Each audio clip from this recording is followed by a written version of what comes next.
Welcome back to iGen Politics. This is a podcast that makes politics engaging and relevant for all generations. This is Victor Shi. And I'm Jill Wine-Banks, and today's hashtag Jill's Pin is sort of a crazy Picasso-esque-like head, and that's because I really think we're living in really crazy times, and we'll discuss all of that today.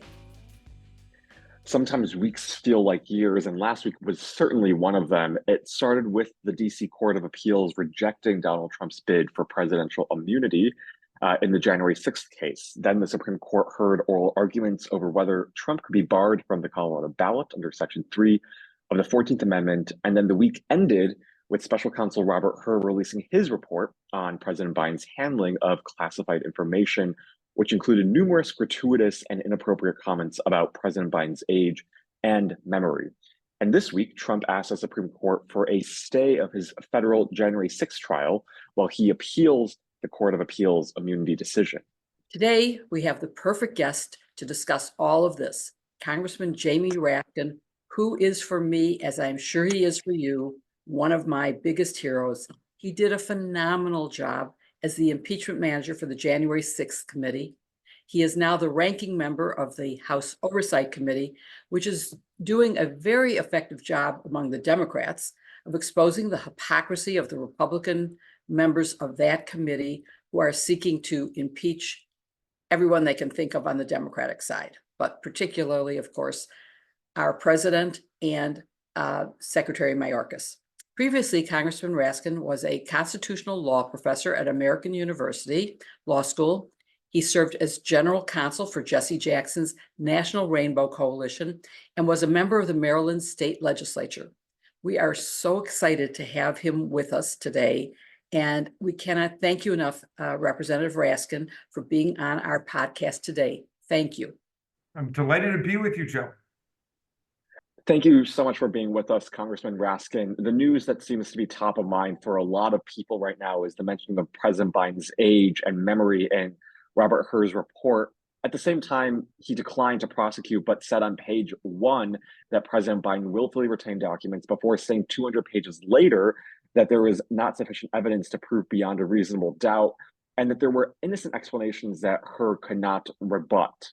So I'm wondering, what are your top line takeaways, both as a member of Congress and as a former constitutional law professor, as you read this report? Basically, people should be able to understand this in a perfectly commonsensical way. As vice president or as president, Biden, like Mike Pence as vice president for Trump, routinely took home classified documents. I mean, at a certain point, you just become immune to it, the fact that that's just part of what you're dealing with. There was no discernible criminal intent in the sense of taking a whole bunch of documents, knowing that they were classified, and then stowing them away and trying to keep them from the government or keep them from an investigation. In other words, there was nothing like exactly what Donald Trump did.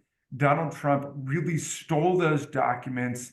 He hid them. When he was called on it, he returned some of them and not others, whereas Joe Biden is in that Mike Pence category of bringing some stuff home and putting it someplace and forgetting that he left it there. And that's not a manifestation of senility. I mean, human memory is just hazy and foggy generally. I mean, where did you leave your notebook this morning? Where did you put your briefcase down? I mean, come on. And so I think that, the operative conclusion of this, very long report is in the first sentence. We conclude that no criminal charges are warranted in the matter. I mean, there's not much more that really needs to be said. The rest of it is commentary, and a lot of it, superfluous, gratuitous, editorializing commentary that one would have to be very naive to believe the author didn't understand would be immediately grist for the political mill. In my opinion, the author specifically did it to provide grist for the political party of Donald Trump. And as a prosecutor, I can see how much this violates the Department of Justice rules and regulations for any prosecution, where you will never make comments that would hurt the reputation of a potential subject of an investigation when you decide that there is no case to be brought against that person. So it really outrages me, as it does so many people, that he did this, because you're right. He should have stopped with, there is not sufficient evidence to bring a case. We decline to go forward. Whatever he says in his private report to the Attorney General is one thing, but what he releases publicly. But okay, so one, I'm assuming you agree it violates DOJ rules, but is there a way to hold Robert Hur accountable? Is there anything that your committee is thinking of doing, or anything any House members are thinking of doing, subpoenaing Robert Hur to testify, and anything that could hold him accountable for what he did? You can't undo the damage. I'm sure there's nothing that we can do with the Republicans in control of the House. The Judiciary Committee under Jim Jordan, the Oversight Committee under James Comer are obviously not going to have any interest in that. Now, they might decide to bring him forward in order to further amplify the various smears and innuendo contained in the report. And in that case, the Democrats would at least have the opportunity to cross-examine him on his very dubious decisions to include all of his speculations and judgments and hypothetical imagination of what would happen before a jury and how a jury would regard Joe Biden as I can't remember the exact words, but something like a sweet old man or a nice old man, something like that. Well-intentioned elderly man. Well-intentioned elderly man. I mean, come on. The whole spine of the legal process is a series of operative legal judgments based on relevant evidence about specific questions, right? But if a jury came back in a trial and said, we find the defendant not guilty, but we think he's drinking too much and he really needs to be calling his mother more often, and we don't like his relationships, everybody would say, what the hell, that's not your role. And this is just not the guy's role. He's not, to my knowledge, a geriatric medical specialist who can be speculating about age. I don't know that he has any scientific grounding or training in memory or memory loss or whatever. Now, all of that, of course, is beside the point from how President Biden, or for that matter, Donald Trump, should be dealing with the question of their age or their memory. I mean, remember, this isn't just a Biden thing. This is a Trump thing. Trump confused one of his wives for the woman that he sexually assaulted and defamed, E. Jean Carroll. He thought that was one of his former wives. And, so you get to an age, people make these verbal slip-ups. And, I don't think it's fair to try to invalidate the concerns that people might have about it. You just need to address them. Yeah. Speaking of actions that the House Oversight Committee has taken, yesterday, Representative James Comer on the committee and his Republican colleagues sent a letter to Merrick Garland asking for transcripts and documents by this Friday, and they were very insistent on this Friday by 5 p.m. What do you make of that? Is that a genuine attempt to sort of get, transparency, or is there something probably deeper behind this, more political, do you think? Forgive me because I haven't looked at all of that stuff yet this morning. We got caught in a fake snowstorm. So I haven't looked to see exactly what they've said. I mean, I'll give you the big picture, Victor. I mean, we've been at this for more than a year now. I think to call it a wild goose chase, as people have been calling it for a long time, is almost an insult to wild goose chases, because the energy is sort of seeping out of it. We don't even know what it's about anymore. It's not a whodunit, it is a what is it? I mean, is it about Ukraine? Is it about China? Is it about the rules of the California bar?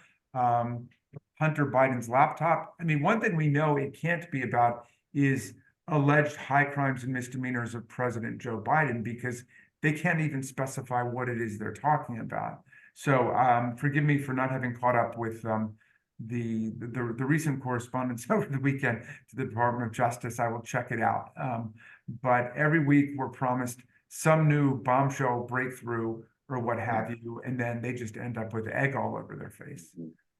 Well, also, since we've mentioned Merrick Garland, I'd like to ask you about how you feel he handled the release of the Her report.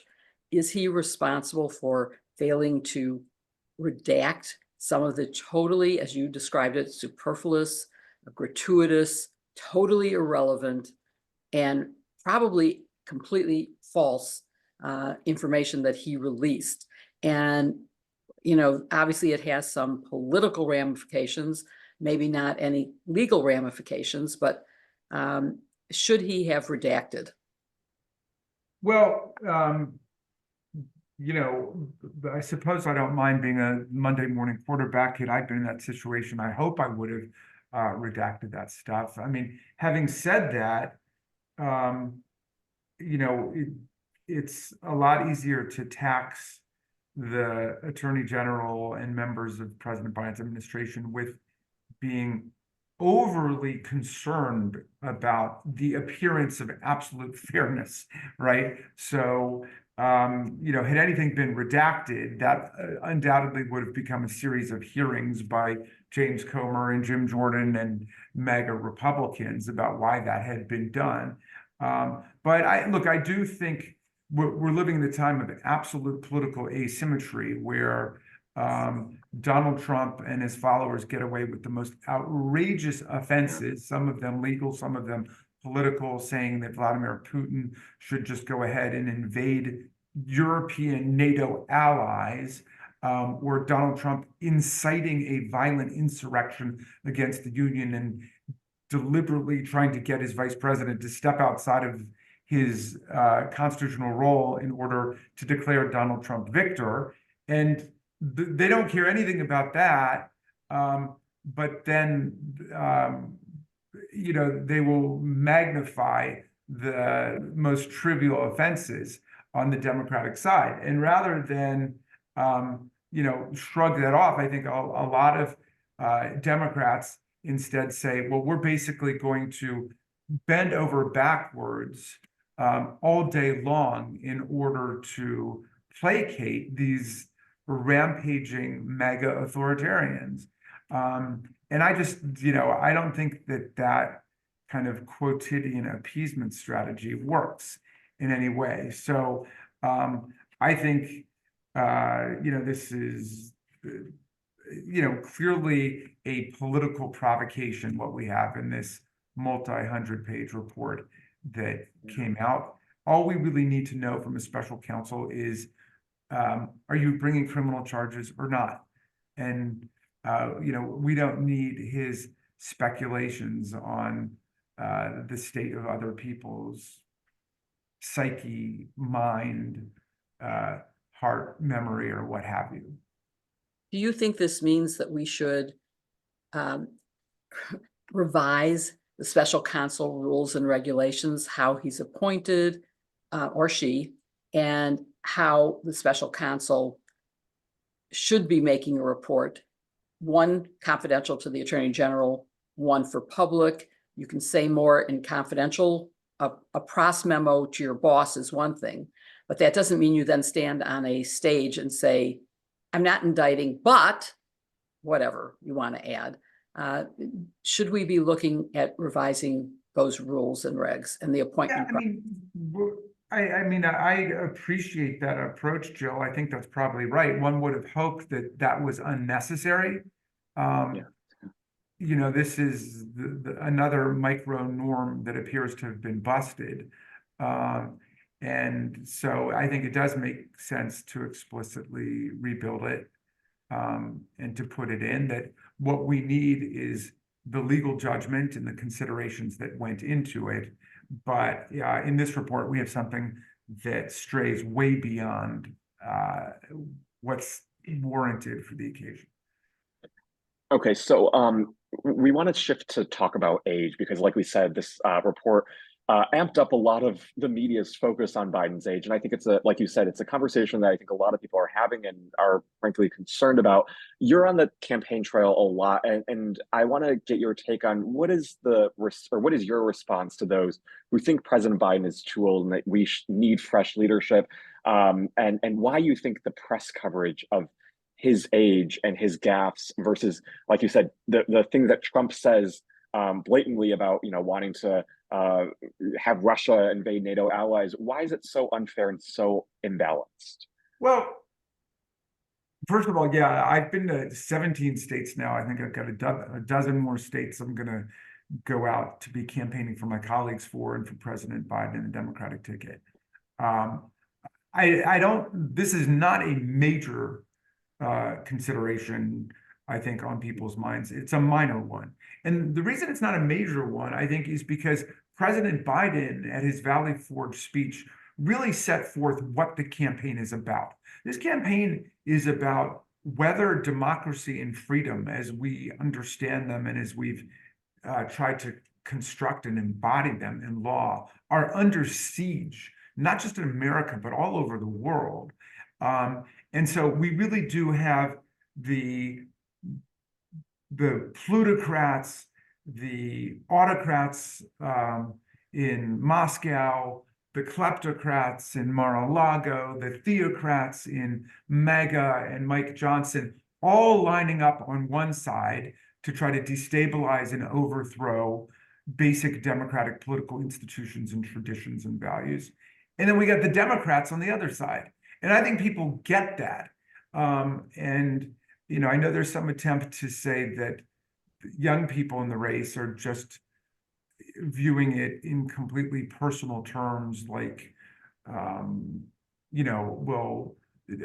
Biden is from a different generation for me and doesn't see things the way I see things. I'm not getting that out on the campaign trail. I think people understand that basic postulate advanced by Joe Biden, that we're talking about democracy and the right to vote and freedom and women's control over their own bodies and religious freedom and the right to read the books you want without big brother censors telling you that you can't read them. Like that is what the campaign is really about. Now, have people raised with me, how's Joe Biden doing? Is he, the presidency is an enormously stressful job, and is he too old? And I say, look, all I can give you is my own personal evidence. For example, over the weekend, we had our Democratic House retreat, and Joe Biden was with us for an hour and a half, regaling people with stories. He didn't want to leave, and he wanted to, talk about, about this struggle that we're in, and how he's outraged by the various antics and provocations of the MAGA people in the House and increasingly in the Senate too. So, he struck me as fine. Obviously, somebody who is in their 70s or 80s, like Donald Trump or Joe Biden, is just in a different phase of life than somebody in their 30s or 40s. That's just a reality. I think people get that. People understand it. On the other hand, you get his wisdom and experience on the international stage with his age. And I think the most telling information is what you just said, your personal interactions with him. You see him up close and personal. When this first happened, and you had Daniel Goldman and I think Cory Booker saying, look, I talked to him right at the time because I was in Israel. and he called me to see how I was doing, and he's fine. Those are really, I think, influential and need to get covered. But in terms of coverage, there is obviously huge coverage of Biden's age and his gaffes. Trump makes as many gaffes, and his seem even crazier to me. Some of the things he says, and then those things that aren't gaffes, but are his policy announcements, as you just mentioned, NATO. This is insane. So I heard one theory about why the press is covering more of Biden's gaffes than Trump's, and that's because they do cover some of his crazier policy things. And so if they're going to be negative on those things, they want to balance that negativity. And there's nothing to say bad about Biden on policy, so they attack him for his gaffes. Do you think that's a possible explanation, or is this really media bias? Well, but on the list of the top 10 things to worry about in Donald Trump, his age and memory definitely do not make it. I mean, this is a guy with so many vices, and so many sinister motivations, that the fact that he mixes up a woman that he sexually assaults with one of his wives just doesn't rank up there with inviting Vladimir Putin and autocratic aggression against NATO allies, or taking millions of dollars from foreign governments in unlawful, unconstitutional emoluments while he was president, right? And then, he says something like, well, if Joe Biden's reelected, it means World War II. Now, if Joe Biden mixed up a hypothetical World War III with World War II, the press would be all over that for days, for just the reason you say, Jill, which is that he's standing on the side of democracy and freedom. Donald Trump is with the autocrats of the world and the dictators of the world, and has obviously incited and helped to organize insurrectionary violence and an attempted political coup in the country. So I don't think people have a lot of time to be worried about his memory. So that's a line of attack against Joe Biden that comes from right-wingers who cannot dislodge people's basic understanding that Joe Biden is somebody who stands in the sweep of American history with the Roosevelts, with the New Deal, with America and the Allies against Nazis and Mussolini and Franco. And Joe Biden is on the side of the civil rights movement, the women's movement, the LGBTQ movement, the human rights movement. And so, I mean, you're just talking about apples and oranges there. But for every memory lapse or malapropism you get from President Biden, and that's a lifelong thing that he's dealt with, of course, you can find one or two from Donald Trump. But I just say, who cares about that? We're in a struggle between democracy and tyranny. Like, that's the headline story every single day until we get to the election. Yeah. So before we run out of time, I want to ask you, I remember bipartisanship, and I am deeply troubled by the divisions that we see in Congress now. Are Democrats finding any way to work with Republicans these days? I mean, they did find a bipartisan immigration bill until Donald Trump said, oh, it's too politically helpful to Biden. Don't pass it, even though it's everything that I've been wanting for all these years. How bad is Congress now, and is there any way to fix this? Well, the House Judiciary Committee unanimously passed a bill that I've introduced along with my co-sponsor, Kevin Kiley, who's a Republican from California, who is a student of mine at Yale Law School. And it's called the Press Act, and it's to give journalists a privilege against judicial process and compulsion for their confidential notes. And we were able to, to find the bipartisan, unanimous solidarity there. I've got another bill that passed in the Judiciary Committee not long ago. There were a few Republican dissenters, but it was basically bipartisan to say that honestly admitting that you've used marijuana should not be the basis for denying somebody security clearance in the United States or ruling them ineligible for federal employment. So I think that for at least the younger, more libertarian conservatives, we're able to create some foundation of understanding about the excesses of the war on drugs and what's taking place out there. But basically, the problem is, Jill, that Donald Trump is calling the shots over in the Republican Party. And so Lincoln's party, which started as a party of freedom, anti-slavery and pro-immigration, anti-know-nothing, pro-union, has been reduced to a cult of authoritarian personality where people have to suspend their critical thinking skills. And they literally don't know what their position is on almost any subject until Donald Trump tells them what their position is. And I've told Republicans, hey, when we get through this period of Trump and Trumpism, you're going to be fit only for selling flowers and incense at Dulles Airport. I mean, you've turned yourself into a cult member. You know, and it's a tough thing to say, but I say it with affection and respect, because I used to respect a lot of them. And a lot of them, of course, have had to leave. Liz Cheney and Adam Kinzinger and Mitt Romney are probably the most famous examples, but there are a bunch of others who've left, including, you know, very conservative people like Liz Cheney. But they're operating like a cult. I mean, this goes beyond liberal conservative differences.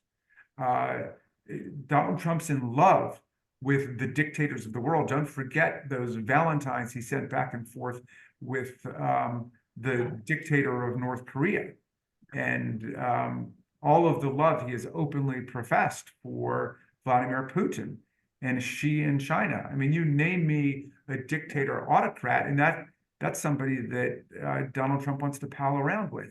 And then he develops his positions reflexively based on these crushes that he gets on autocrats, and then the rest of them just do whatever he tells them to do.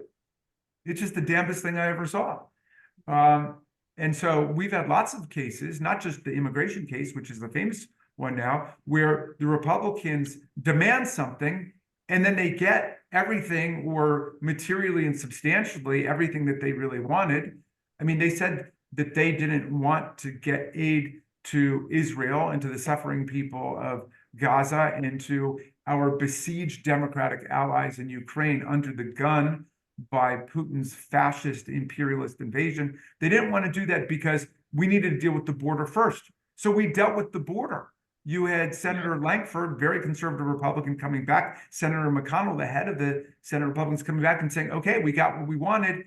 And then no, they veto it. Why? Well, either it's because Donald Trump wants something to run on, and so he needs immigration border problems, not solutions, or because Vladimir Putin doesn't want $60 billion going to the people of Ukraine to supply them with the artillery and other weapons they need to try to rebuff his assault against Ukraine. I mean, that's extraordinary what's taking place now. And before Victor asks the last question, I just have to say the hypocrisy of the Republicans.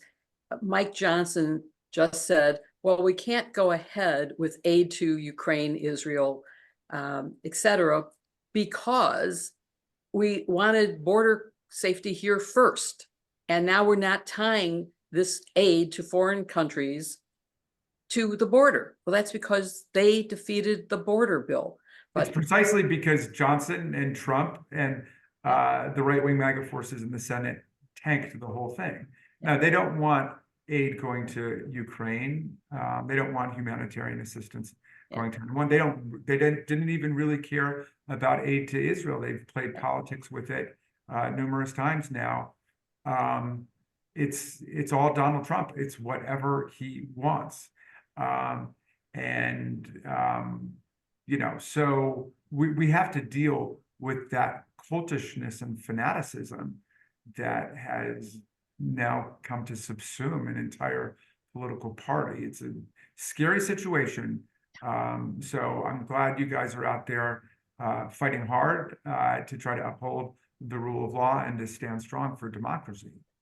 Well, that sounds like another reason to vote for Democrats in this election and to elect not only you again, but also make Hakeem Jeffries the Speaker of the House, and maybe we'll have some order and sense in the House again. I know you have to run, Congressman Raskin. Thank you so much for joining us. We really appreciate it.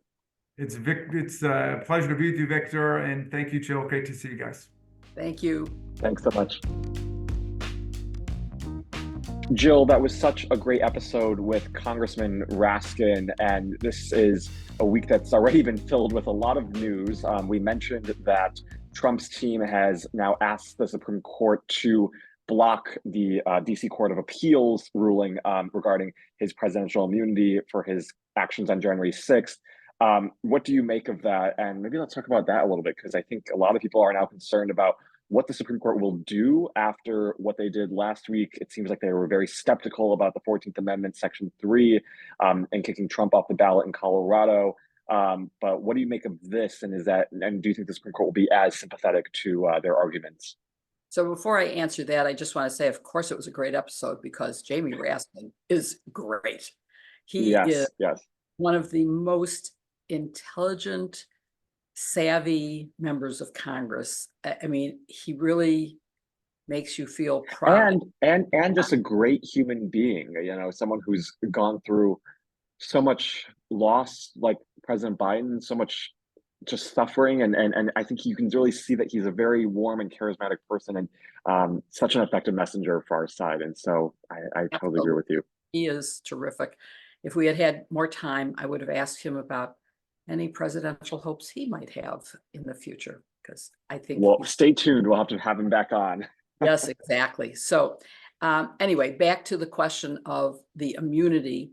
I have read the brief that his team filed, and I do note that the lawyer who so effectively argued on the 14th Amendment is not on this brief. I don't know if it's because he thought, this is a loser, I don't want to be affiliated with it, or whether he was just too busy. I mean, I have no idea, just noting that. And the brief basically re-argues all the things they've argued all along, and it wasn't effective in the trial court, it wasn't effective in the Court of Appeals, and I don't think it will be here, because the arguments are just, they're wrong. And I can go through a whole, I took, let's see, 2 full pages of, a little more than that, in little teeny handwriting, going through it on things that I think are important. But first, let me point out that I don't want people to misperceive it. This is an application for a stay of the mandate. It isn't a substantive argument. It's saying, I'm likely to win, and you're likely to grant cert, so therefore you should not let the stay issue, or the mandate issue, because if the mandate issues, the stay on the trial will be lifted and we can go back to discovery. And man, I want delay. And all of this is delay because he also suggests in it that he wants this stay of the order so that he can go for an en banc hearing, which means, okay, you go from the trial court to the Court of Appeals, 3-judge panel.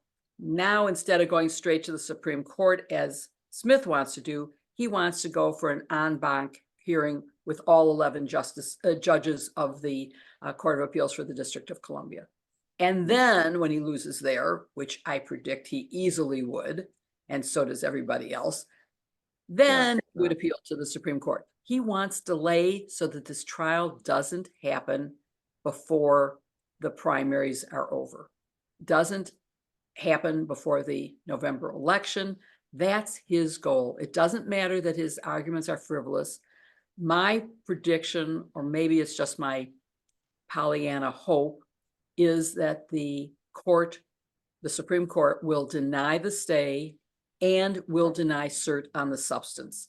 That they will say, There is a terrific opinion below. It thoroughly analyzes all of the issues. It rebuts and rejects all of the arguments already.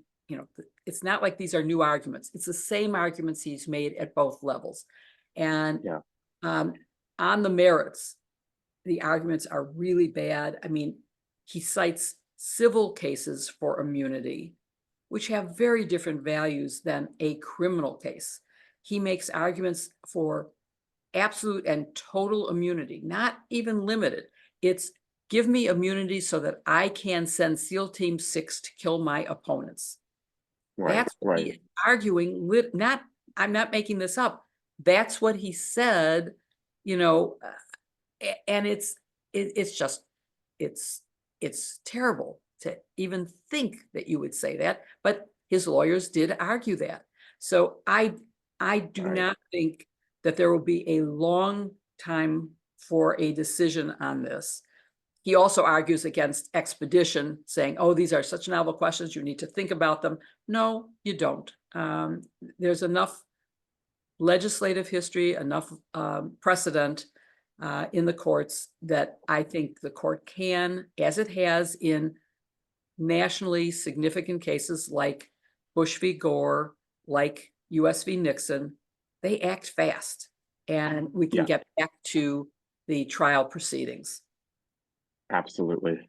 That's very important. And we'll see what happens there. But do you have any expectation or any predictions on when the Supreme Court might return the 14th Amendment Section 3 decision? I hate to ever predict anything. Yeah, that's true. Especially with this court. Especially with this court, but really with any court, because you just never know, or with a jury. I mean, some juries come back in a few hours, as has happened recently with E. Jean Carroll, and some juries take days or weeks. And, you can't predict. It doesn't always matter how long the trial was, but in any event, I do think that where you don't have a jury, where you have just a court that can take judicial notice of the danger of not making a decision and not letting people know right away. I mean, there are primaries going ahead where he is on the ballot, that if they say he's not entitled to be on the ballot, would be wasting your vote to vote for him. Right. And not that he can't be on the ballot, but that he can't hold office. Let's say they say he can be on the ballot, but he can never be inaugurated. Well, why would anyone vote for someone who can't be inaugurated? Pick one of the other candidates. So I just think they will understand that they have to do this quickly, and that they will. It's important for the country's future.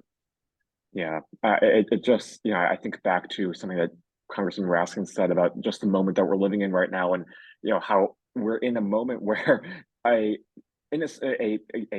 indictment for Donald Trump benefits him politically, and then the special counsel's report exonerating President Biden somehow hurts him politically. It's just how warped of a moment do we live in right now, and it's just, you just hope the public is going to understand this as we head into Election Day. And we talk about this a lot, about what it will take for the media to start covering, I think, Trump's threats and his verbal statements with the seriousness it deserves, and then what it will take for them to start focusing on President Biden's policies, which are, I think, what real Americans care about.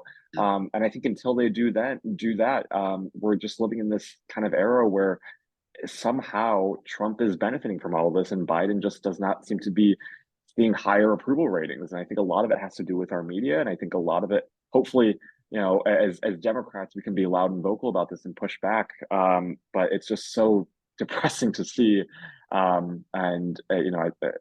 just hope that we can all come together and realize, how big the stakes are in this election.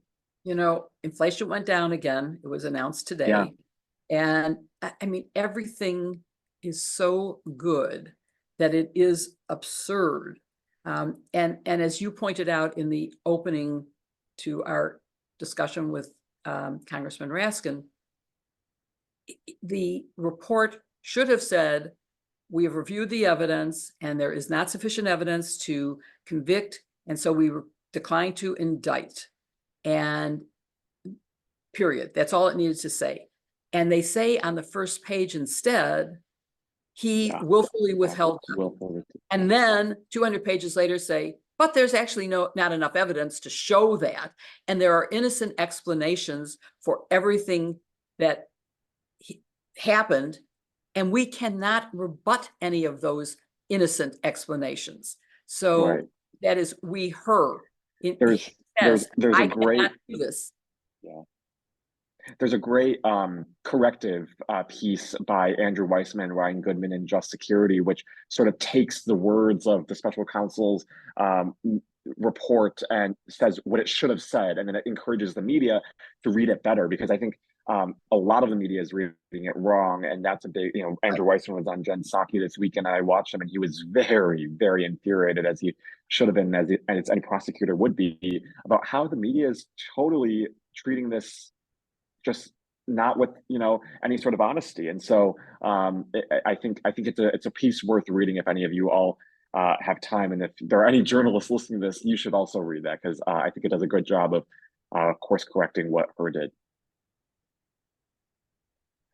Well, thank you everyone for watching this episode of iGen Politics with Congressman Jamie Raskin.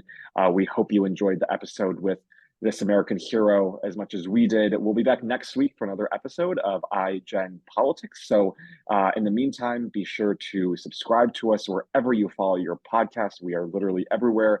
Also rate us there so it helps others find this podcast. And if you want to watch us on YouTube, you can do that and see Jill's phenomenal pins. And they are great. Today she has, Jill, explain your pin for us. I already did, but it's sort of a Picasso-esque crazy face.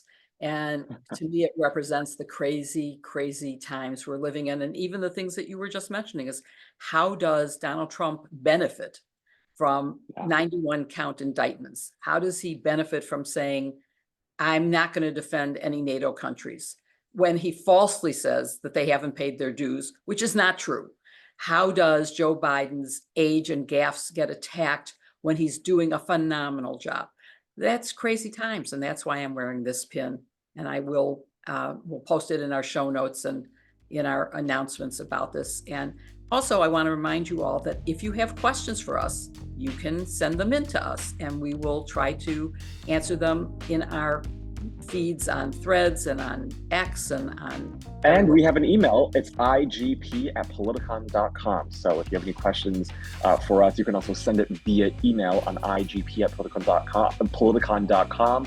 Like Jill said too, we are both on X, Twitter, Threads, although you can't DM on Threads. So if you want to DM us, you can do that on Twitter or I guess Instagram. But find us there, send us your questions, let us know what you think of our episodes. And again, we appreciate all of you for listening or watching. And thank you, everyone. We'll see you next week.